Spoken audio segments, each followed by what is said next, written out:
ፍላጎትን ይቀንሳል ተብሎ እየተጠበቀ የሚገኘው በቃሊቲ ክፍለ ከተማ ወርቁ ሰፈር አካባቢ እየተገነባ የሚገኙ ቤቶች አብዛኛው መጠናቀቃቸውን እንግዲህ አዲስ አበባ ቤቶች ልማት ኮርፖሬሽን ገልጿል። G+4 ህንፃዎች 44 ብሎኮች ተሰርተው የፊኒሺንግ ስራ ላይ ሲደርሱ ተጨማሪ G+12 የሆኑ 9 ህንፃዎችም እንግዲህ እየተገነቡ እንደሚገኙ ነው የተገለጸው። እንግዲህ ከዚህ በፊት ከነበሩት በጥራት በተለየ መልኩ ተሻሽሎ የተሰሩ እንደሆነ ነው እየተገለጸ ያለው።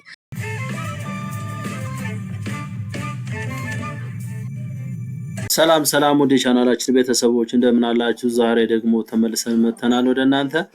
በዛሬው መረጃችን እንግዲህ አሁንም በተደጋጋሚ እንደምንዘግበው የኮንዶሚኒየም ቤቶችን መረጃ ይሆናል ማለት ነው።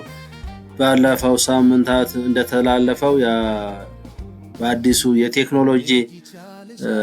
ቴክኖሎጂ መሰረት እንግዲህ የተገጣጣሚ ቤቶችን መስራት አላማው አድርጎ እየተንቀሳቀሰ መሆኑን ከተማ አስተዳደሩ ተናግሮ ነበር። በዚህ መሰረት ቤቶች እንደተጀመሩ ዛሬ መረጃዎች ወጥተዋል። ሃይሌ ጋርመንት አካባቢ ማለት ነው ቤቶች ስራ እንደጀመሩና እዚህ አካባቢ ተገጣጣሚ ስራዎች መኖራቸውን እንዲሁም ማሰልጠኛ ጀርባ ቃሊቲ አካባቢ እንደዚሁ ስራዎች የኮንዶሚኒየም ስራዎች መጀመራቸውን መረጃዎች እያመላከቱ ነው። በዚህ መሰረት እንግዲህ ከ500,000 በላይ ቤት ይደርሰናል ብለው በ2005 እና በ1997 ቁጠባ የጀመሩ ሰዎች ምንድነው ጣፈንታቸው በሚል የተለያዩ የሚዲያ አካላት ሲጠይቁ ቆይተዋል። አሁንም የተሰጠው ምላሽ በዚህ ዓመት በተቻለ መጠን በተለያዩ አማራጮች በባለሀብቶች በኩል በማደራጀት በማህበራት በኩል እንዲሁም ከተማ አስተዳደሩ ራሱ በመስራት ግለሰቦች አልሚዎች ማለት ነው እንዲሰሩ በማድረግ የቤት ፍላጎትን ማሟላት ያስፈልጋል ተብሏል። አንዳንድ ጥያቄዎች ከዚህ በፊት እንግዲህ ቁጠባ ሲካሄድ የነበረው ዝቅተኛ ክፍያ እንደነበረ ይታወሳል። 1000 በካሬ 1000 በማይሞላ እንደተሰራ ይታወቃልና አሁን ላይ አንድ ካሬ 34,000 እና ከዚያ በላይ እንደሆነ ተነግሯልና የቅድመ ክፍያው ምን ያህል ነው የሚሉ ብዙ ጥያቄዎች እየተነሱ ነው። ከተማ አስተዳደሩ ደግሞ የቅድመ ክፍያ ስሌት እስካሁን አልሰራንም፣ ነገር ግን አንድ ካሬ በ34,000 ስሌት የመጨረሻ ስሌቱ እሱ እንደሆነ ተናግረዋል ማለት ነው።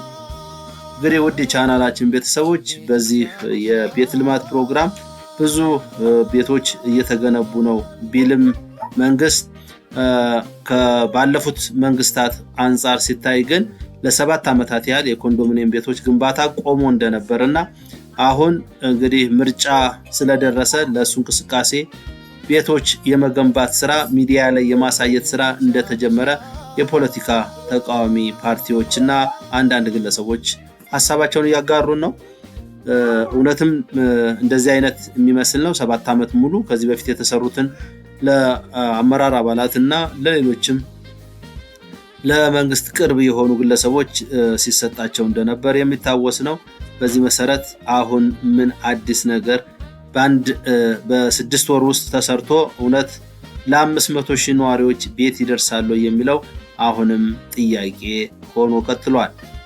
ተገጣጣሚ ቤቶች እንግዲህ በ3 ወራት ውስጥ ይደርሳሉ የሚል እቅድ ተይዟል። 26,000 ቤቶችን እሰራለሁ ብለው አንድ ባለሀብት ከካናዳ እንደመጡ እንግዲህ ሚዲያ ላይ አይተናቸዋል። እኒህ ባለሀብት ከመንግስት ጋር ምን አይነት ግንኙነት ነው ያላቸው፣ ምንድነው የሚሰሩት የሚለውን ወደፊት በመረጃ የምናጋራው ይሆናል። ስለሆነም ገና በዚህ ዓመት ብቻ 26 ቤቶች ብቻ በተገጣጣሚ ለመስራት ነው የታሰበው።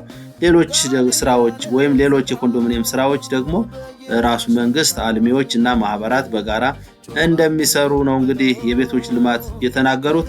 እስኪ የነዋሪዎችን ወይም የኮንዶሚኒየም ተመዝጋቢዎችን እና እነሱን አስተያየት ለነሱ ደግሞ ምላሽ የሰጡት የቤቶች ልማት ኮርፖሬሽን ኃላፊዎች ምን አሉ የሚለው ተከታትለን የቤት ልማት ፕሮግራም አለመሆኑ አቀፍ ስለሆነ አዲስ አበባ ከተማ በ97 እና በ2005 እስቲ ልምዳችንን እንከፋፈሉላችንም ያን ጊዜ ብዙዎች ይማሩበታል። ስለዚህ የምታውቁትን ያጋጠማችሁን እናንተም ደግሞ በሚነሱት ጉዳዮች ላይ ልምዳችሁን እንድታካፍሉ በማክበር ጋብዛለሁ።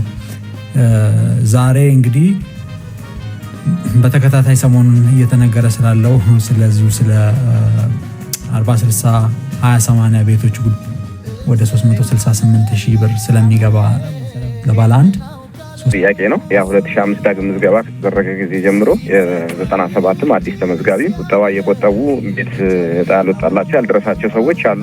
ያው ብዙ ጊዜ ተደጋግሞ የሚጠየቅ ጥያቄ ስለሆነ ይሄ ጥያቄ ያው እንግዲህ የከተማ አስተዳደሩ የቤት አማራጮችን ለማስፋት የተለያዩ ጥረቶች እያደረገ ነው። እንደሚታወቀው በእነዚህ አማራጮች ቀጣይ ተጠቃሚ የሚሆኑበት ሁኔታ ይኖራል። ከአሁን በፊትም ነባር ቆጣቢዎች ድሎችን ሰጥተናል። ለምሳሌ ማህበር ቤት አሁን በመንግስት አስተባባሪነት የምንገነባው ቤት የምንፈልገው ፍጥነት እና በምንፈልገው ፋይናንስ ልክ እያገኘን እየገነባን ባለመሆኑ ያው አማራጮችን ለህብረተሰቡ ግልጽ እያደረግን ያለ ነው። ስለዚህ ባለፈው ወደ 54 የሚሆኑ ማህበራት ተደራጅተዋል። ይሄ ከቆጣቢዎች ነው የተደራጀው፣ ግን ፍላጎት ነው የአፎርድ ማድረግ የሚችሉ ቆጣቢዎች ናቸው የተደራጁት። ቀጣይም ሆነ በእነዚህ ችግሮቹን ለማቃለል ጥረት ይደረጋል። ከዛ ደግሞ አሁን ያልኩ የቦንድ ብድር አቅርቦቱ ችግር ሲፈታ ደግሞ መደበኛውን ፕሮግራም በዚህ መንገድ እየሰራ የምንሄድበት ሁኔታ ይፈታል። ይሄ ነው እንጂ ቀድሞ በቆጠበ የሚል አሰራር የለውም በመመሪያው በአሰራሩ መሰረት። ስለዚህ ጣፈንታቸው ምንድን ነው የሚለው አሁን ቅድም ለሌሎቹ ባልነው መሰረት የቤት አቅርቦቱን ማፍጠን ነው። ሌላ አማራጭ የለም። የቤት አቅርቦቱን በተለያየ አማራጭ እንዲፈጥን እያደረግን ነው። የግል አልሚዎችን በዛው መጠን በተቻለ መጠን በጣም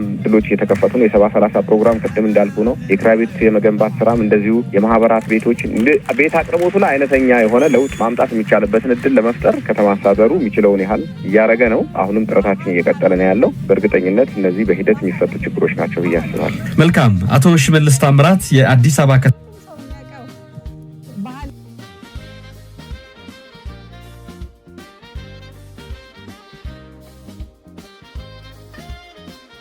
ቤቶች ልማት አመራሮች በተለያየ ጊዜያት የሰጧቸው እነዚህ ቃለ መጠይቆች ወይም መግለጫዎች ተስፋ የሚያጭሩ ቢሆንም በተግባር ግን ብዙ ቦታዎች ላይ እየተሰራ እንዳልሆነ እንግዲህ ማወቅ ተችሏል። በአንዳንድ አካባቢዎች የቤተሰብ ሁኔታ መሰረት ባደረገ መልኩ ሰዎች የኮንዶሚኒየም ምዝገባ እንዳደረጉ ይታወቃል። ነገር ግን አሁን ላይ ሁሉም ቤቶች ገና እየተገነቡና ቦታ እየተሰጠ እንደሆነ ነው መረጃ የሚሰጠው። ለዚህም ምንም ማረጋገጫ ነገር የለም።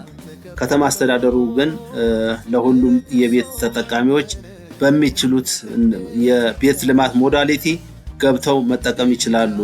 ከባለሀብቱ ማግኘት ይችላሉ፣ በማህበራት ማግኘት ይችላሉ፣ አለያም ደግሞ ከተማ አስተዳደሩ በሚያሰራቸው የተገጣጣሚ ቤቶች ማግኘት ይችላሉ። በትዕግስት እንዲጠብቁ፣ ቁጠባቸውን እንዳያቋርጡ የሚል መልእክት እንግዲህ አስተላልፈዋል።